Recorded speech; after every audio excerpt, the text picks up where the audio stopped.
Today we're doing a real quick video on inverse kinematics in Unreal, which is a very useful thing to be able to do. So let's make one as an example. We can just add a new IK rig in the animation and then under the IK rig, and then we select whatever skeleton we want to use this on. We give it a name, which for now new IK rig will do. And here we have our skeleton with our preview mesh. So how do we add inverse kinematics to this? Well, it's actually remarkably simple. We start by adding solvers.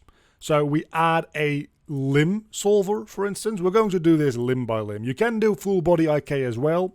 Adding a limb IK, that needs a couple of things. It needs a goal, which is kind of like the control handle that you're going to use to move the IK limb around. So let's start with the left arm here, right? We're going to find the left hand bone, right click it, and we're going to add a new IK goal to that.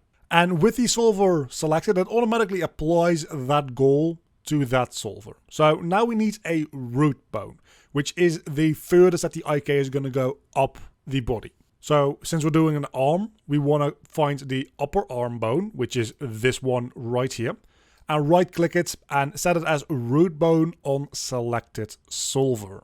And now you'll be able to see already that if we select this solver here and we move it around, the entire arm moves with inverse kinematics. And if we use the rotation for this, that rotates the hand around. And we can very easily already see how this is going to help us pose and animate our characters in Engine.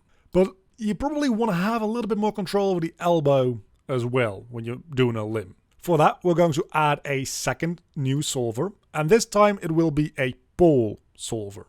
And here we need to also set a root bone, which will be the same one, the upper arm.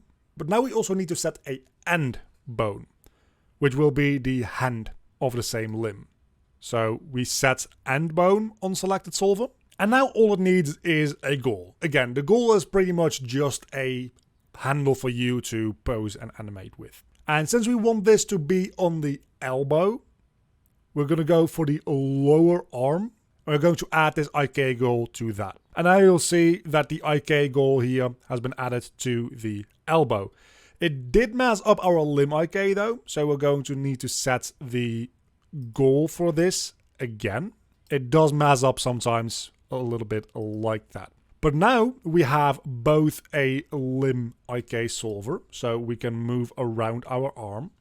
But you can also see that the elbow will now at all times be facing towards the other solver that we've just added, which gives a bunch of freedom to make a pose just how you want it to be.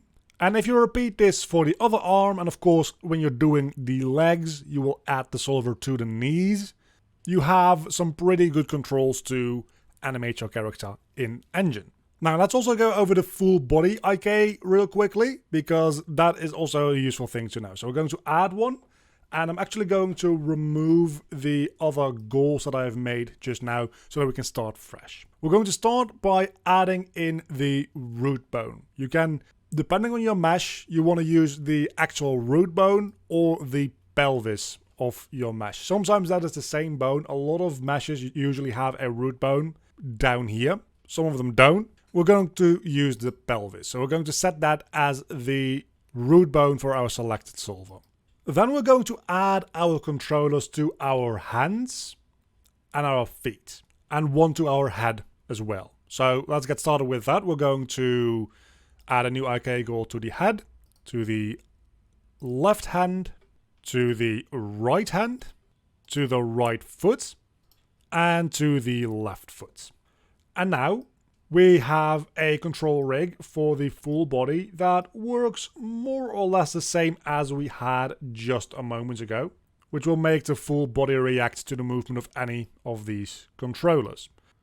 And combining both of those will allow you to have the IK on the arm, but also at the same time have the body react to the movements of that arm, as you can see here. And if you mix and match a lot of these different solvers and create your entire own rig, animating your characters in whatever way you need them to be animated is going to be a blast, and you're going to have a fantastic time with it. And it's going to look amazing. And a very big thank you to all of my Patreons. You can see them on screen right now. If you want to help out supporting the channel, there's a link down below in the description to the Patreon page.